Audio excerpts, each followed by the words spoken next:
What is the object of the company, why the company is being started, and what is their main intention, how they're going to use the funds of the organization. If the company is not limited by shares, Form 30 declares or gives the information about the each and every part here. Now, how the company has to frame the articles of association. It has to mention clearly what is the procedure has to be followed for calls in arrears and calls in advances in case if they receive any part here.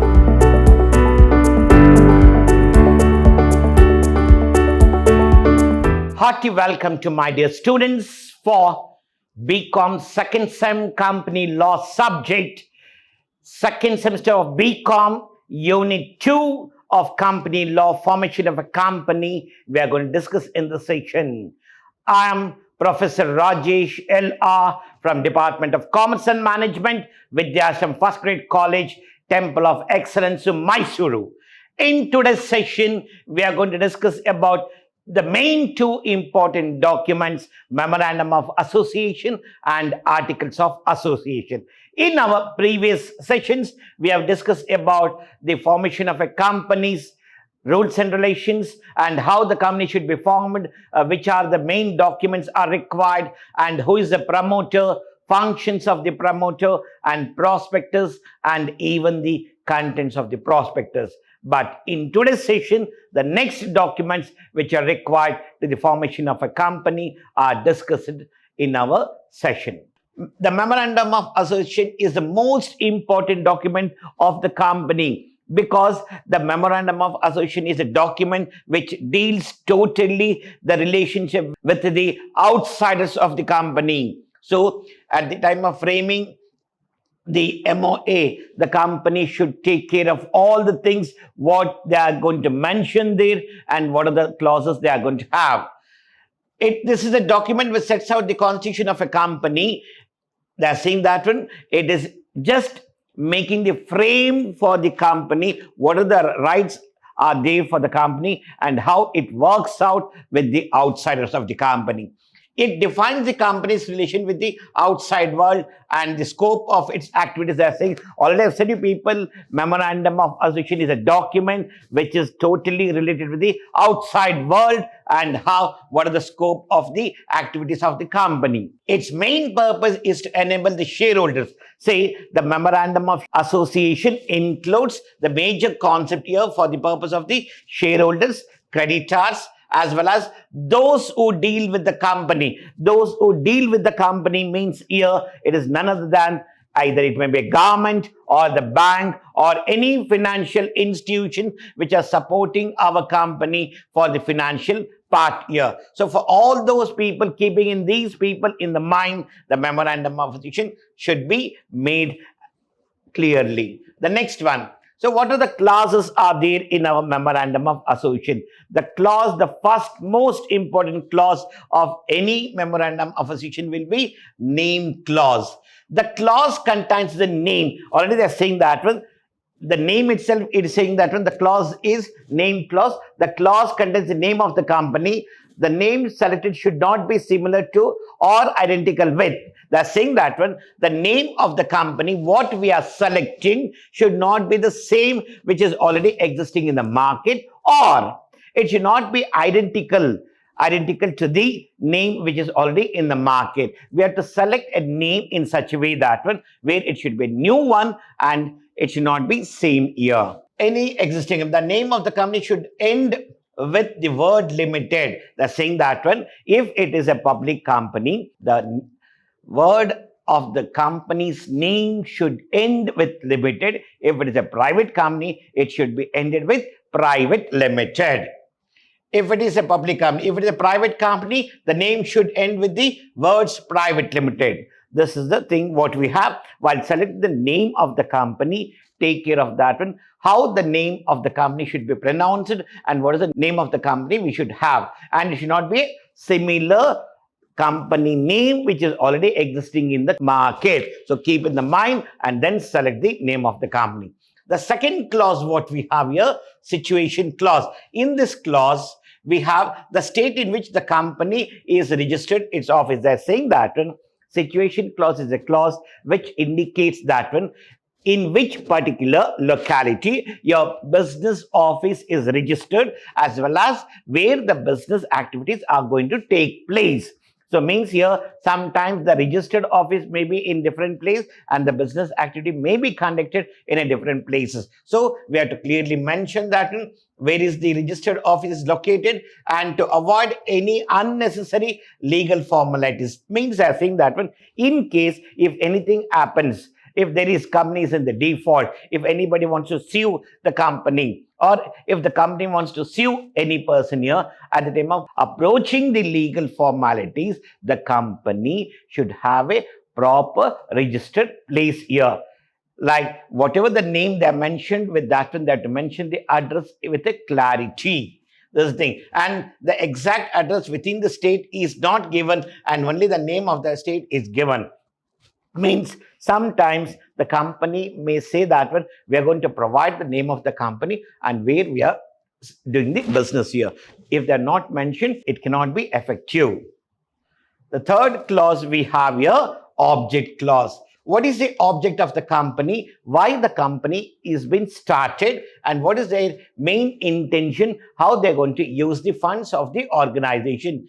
Great care would be taken in drawing up this clause, as the company will not be allowed to do any business which is not specifically mentioned here. They're saying that when the main object of the company should be mentioned in the document, whatever they mentioned here as per the information, whatever it has been provided in the memorandum of association, they have to do the business activities as according to the information what they have informed. Not the information like, for example, I'm doing a business here of doing production of raw materials into a finished product of any components here. Means I'm producing the goods, converting my raw material into finished goods. For example, if I am converting any raw material into finished goods, means it is not like here I have to clearly mention that one which raw material will be converted into finished goods. I have to mention clearly that information. We should not mention such a way that one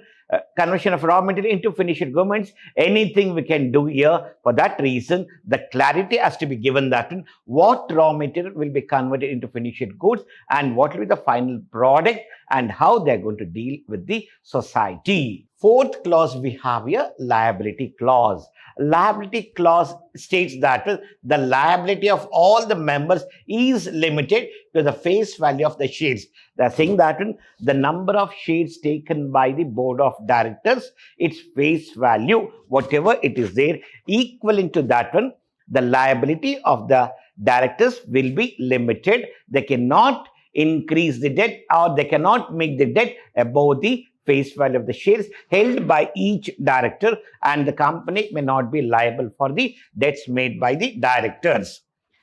The next clause we have here, capital clause. This is a clause particularly regarding the amount of share capital with which the company is proposed to be registered. They're saying that one, what is the total amount of capital is required to form the company and how they're going to split that one and what will be the registered capital. For example, if my company started with 50 lakhs, so this will be my registered capital. 50 lakhs is my registered capital. I cannot go beyond the 50 lakhs here. I can be fixed to my amount. Capital will be 50 lakhs only. I cannot exceed the amount of 50 lakhs here.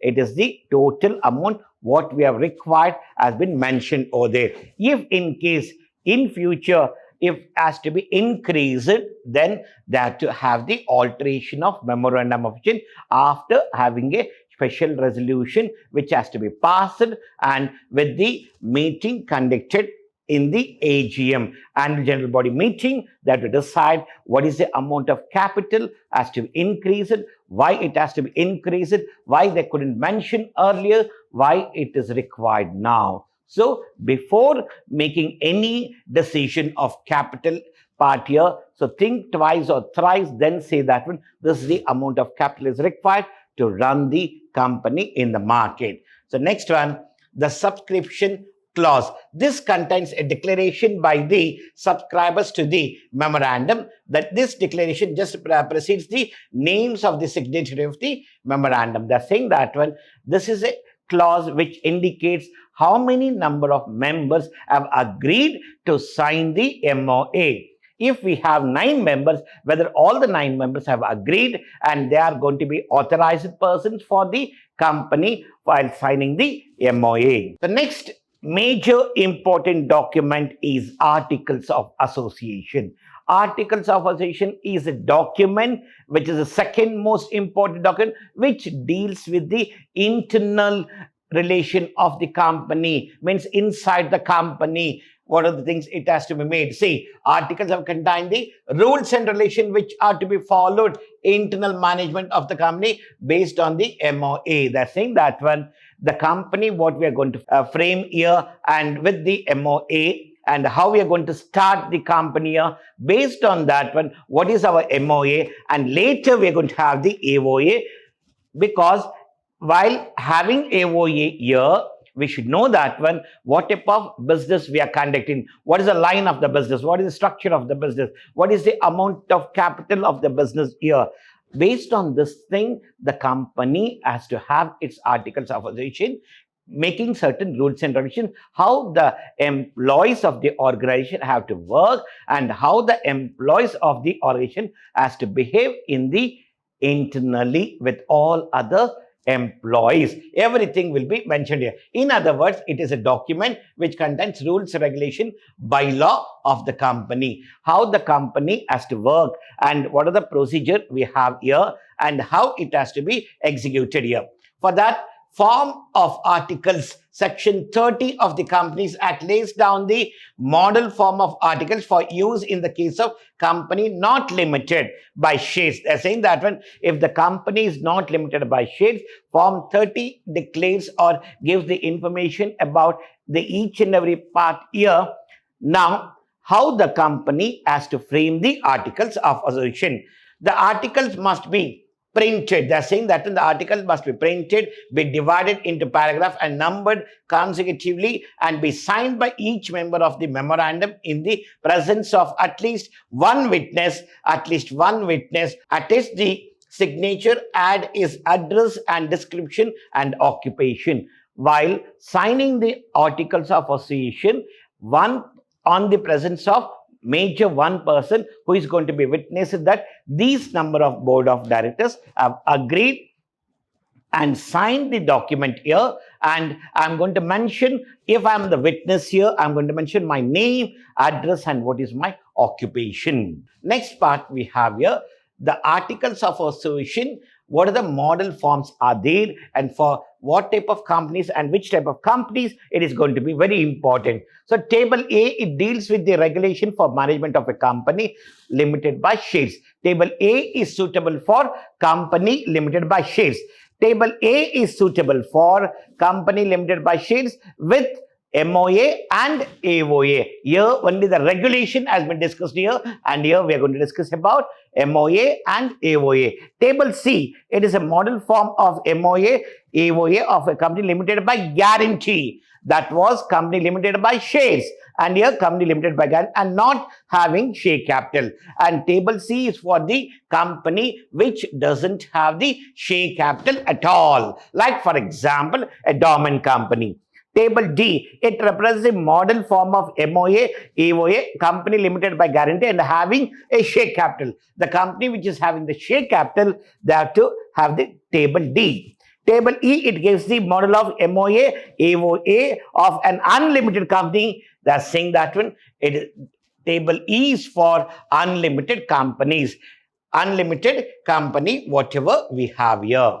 Now, the articles of association of a public limited company usually contain, means so these are the information which will be included in our articles of association. What is the first one we have? Number and value of shares. Means like for example, if it is my 50 lakhs is the share capital, out this 50 lakhs, if I want to have this one 50 lakhs total amount here, how I'm going to divide that one? Let me have 50,000 shares.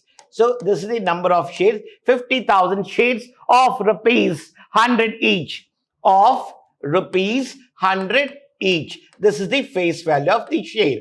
100 is the face value and numbers is 50,000 shares. Then now share capital.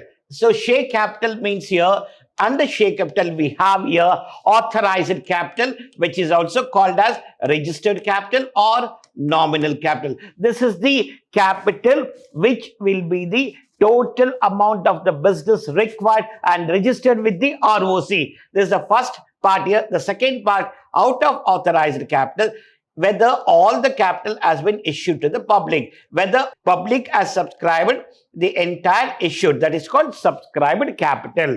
Next one will be called up capital and the next one will be paid up capital. So this is the division of the share capital has to be made by the company at the time of framing the share capital of the company in the articles of share. They have to mention clearly authorized capital, issued capital, subscribed capital, called up capital and paid up capital. Even it has to mention clearly what is the procedure has to be followed for calls in arrears and calls in advances in case if they receive any part here. And variation of shareholders, rights of the shareholders, payment of commission to the underwriters and share certificate. So every pin to pin information has to be mentioned here in the articles of association, that what is the rights of the shareholders are there and what is the payment of commission will be paid for the underwriters who work as a commission agent for the organization,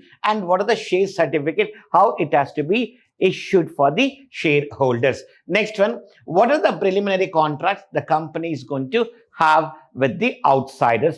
And next one, it has to mention here the loan of shares and calls on shares. Calls on shares means here first call, final call. So calls on shares, whether the company has stopped after allotment, if it is there, what is the calls we are going to have, whether I'm going to stop with the first call itself or we are going to have first call and second and final call. The next one, transfer and transmission of shares means transferring the shares from one person to another person. At that time, what are the terms and conditions are there?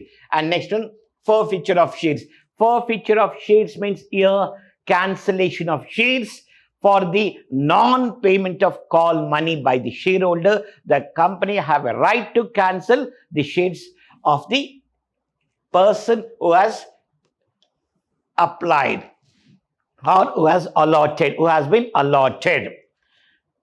Share warrants. Next, alteration of capital, general meeting. So when the meeting has to be conducted, which meeting has to be conducted, why the meeting should be conducted, for what purpose the meeting is being called, and notice has to be given for the members of the company. Everything has to be mentioned here, and what are the rights of the members are there when they participate or attend the meeting, and how many number of directors are there, what is their remuneration, whether it is a fixed remuneration or it is a lump sum annual remuneration has to be given here. Who will be the secretary of the company and what is his role and what is his function, and how a company secretary are appointed and how a company secretary are to be removed in certain cases, and who are the manager, who is the manager of the organization, who is the whole-time manager, full-time manager of the organization. Those things are to be clearly mentioned here. And next one, the dividend and reserves. Now, dividend means here the amount of profits which are distributed for the shareholders. So what is the type of dividend are to be given to the shareholders and what is the percentage has to be given here? Everything should be mentioned in our articles of association. And next one, accounts and audit. So now, who has to maintain the books of accounts and how it should be audited, whether it should be audited with the internal auditor or external auditor. Always the books of accounts are to be audited with the external person, and it should be regular chartered accountant of the company for auditing the books of accounts maintained by the company of the last financial year. And winding up, If in case the company has to be closed down, what is the procedure? Why the company has to be closed? On what circumstances the company are to be closed? All the information are to be mentioned in the articles of association where in the public company. Thank you, my dear students. In today's session, we have discussed about memorandum of association as well as articles of association, where it is going to be very important for you people to know both the documents for the company purpose as well as for your examination point of view. There will be one question on memorandum of association or articles of association which helps you to score more marks. Thank you, my dear.